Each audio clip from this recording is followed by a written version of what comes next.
Ladies and gentlemen, this is a Gaming Sitcom video. We're going to be discussing the PlayStation 4's specifications.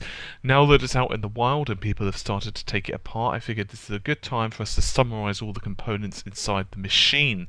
Of course, we'll be doing one of the Xbox Ones once we've had a chance to kind of open it up, have a look, to see what's inside and so on.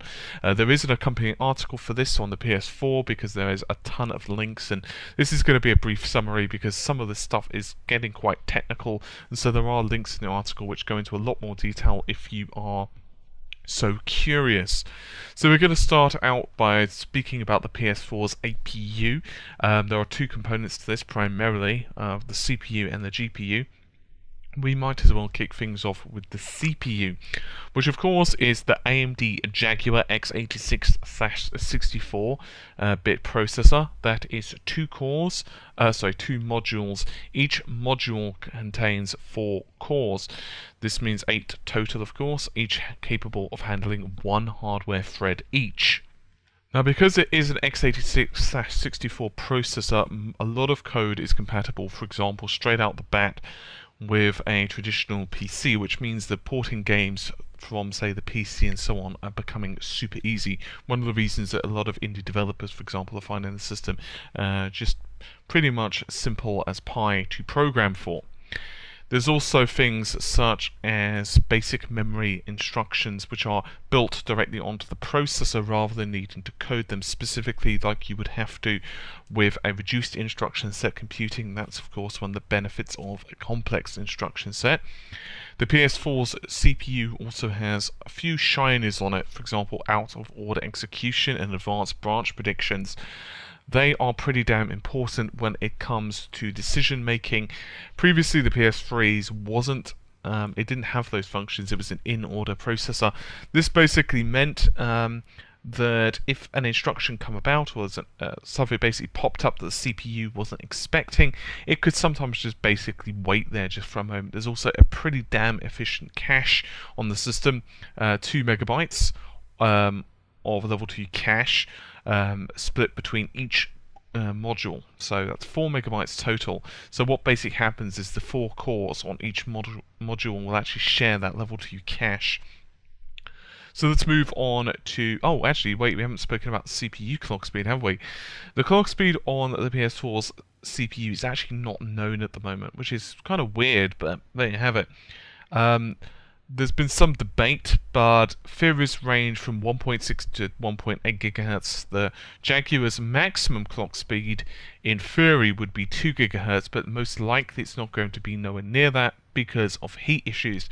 Most people are predicting 1.6 to possibly 1.8 at a push.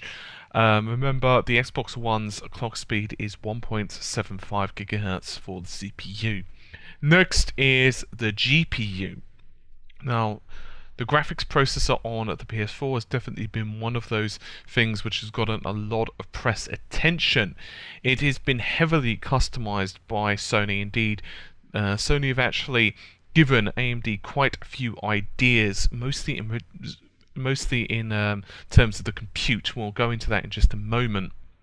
So, the PS4's GPU is based on a graphics core next technology, that's GCN. Now there are actually 20 compute units on the PS4, but 2 are disabled because of yields. So the PlayStation 4 actually has 18 available. Each compute unit has 64 shaders each. That gives you 1152 total, and they are clocked at 800 megahertz. They do indeed, each stream processor does indeed output 2 instructions per clock, and that gives you a total of 1.84 teraflops of computing power. This is all wrapped up as well with 32 ROPs. ROPs, by the way, are used to render the scene. They also, more ROPs can do things such as anti-aliasing and so on.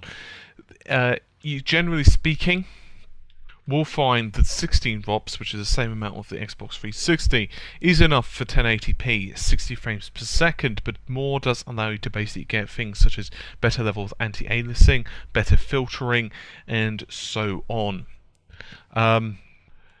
There's actually quite a few similarities between the PS4's GPU and the Volcanic Islands, as they were codenamed GPUs from AMD, specifically regarding the compute structure. This is general purpose computing on the GPU. That could be done or used, shall I say, for things such as physics and AI and other shiny things. How this basically works is an advanced compute queue structure. Now, this is a very complicated topic, so I don't want to go super into depth into this, because otherwise it's going to kind of mar the main purpose of this video to give you guys a brief overview. There are a lot of links to this in different articles and so on the website, so you can check those out if you want a lot more detail. But a brief overview is that it has far more compute queues available, and these are basically, think of them as basically a place to store an instruction while the GPU is waiting for a time where it's no longer so busy. In other words, it's waiting to process a part of a frame that doesn't require all of the GPU's power. Once it's free and it says, oh, okay, you know, I've got these amount of stream processors, or sorry, shaders to basically do whatever I need to do, it can run the command, which is a far cry from what was previously.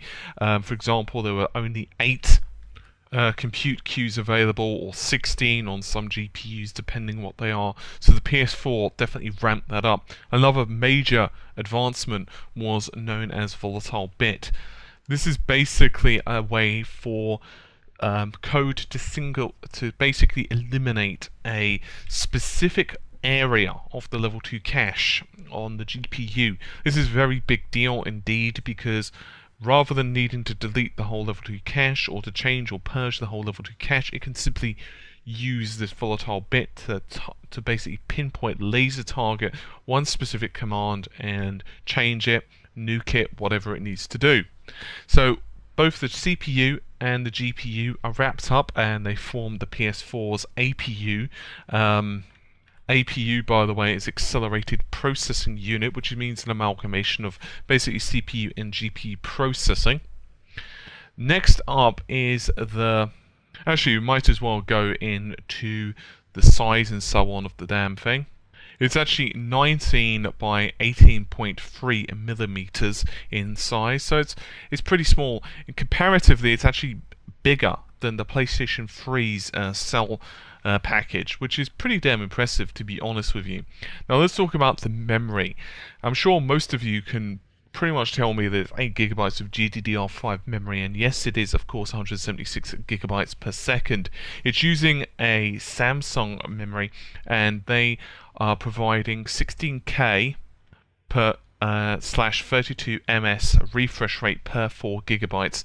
That's what Samsung's manufacturing product listing is showing. The RAM is actually clocked at 5500 megahertz. Effective actual speed is 1375, and this is on a 256-bit memory bus. That gives you 176 gigabytes per second memory bandwidth, which is peak, by the way. Games developers have said it's about 172-ish. Now, this memory is actually split on 16 chips. That gives you each chip with 512 megabytes. Now, it's very important to realize that one of the major reasons behind all of this is so that the PS4 can utilize humor. Now, humor is a pretty damn big subject. I have covered it extensively, but the Cliff Note version is pretty much that the CPU and the GPU are not only sharing the same memory, but they can actually write to the same specific block of memory. So let's assume you want a visual example. Okay, it's almost like the equivalent of, rather than having 2 separate containers which are adjustable in size. For example, the Xbox 360, it had 512 megabytes of memory, and the games developers could say, hey, you know what, let's dedicate 100 megabytes to system and 412. Admittedly, there was system dedicated memory as well, which for the operating system, but let's just pretend that doesn't exist just to make things easier. The games developers could use 100 megabytes for, say, game files and 412 megabytes for the graphics, or they could say have 100 megabytes for graphics and the remainder for system, or they could do any combination thereof. But the difference is that there was like this artificial barrier between them. With Humor, that's not the case. So in other words, you just have this large pool of memory, and the GPU and the CPU can basically read from exactly the same memory pool.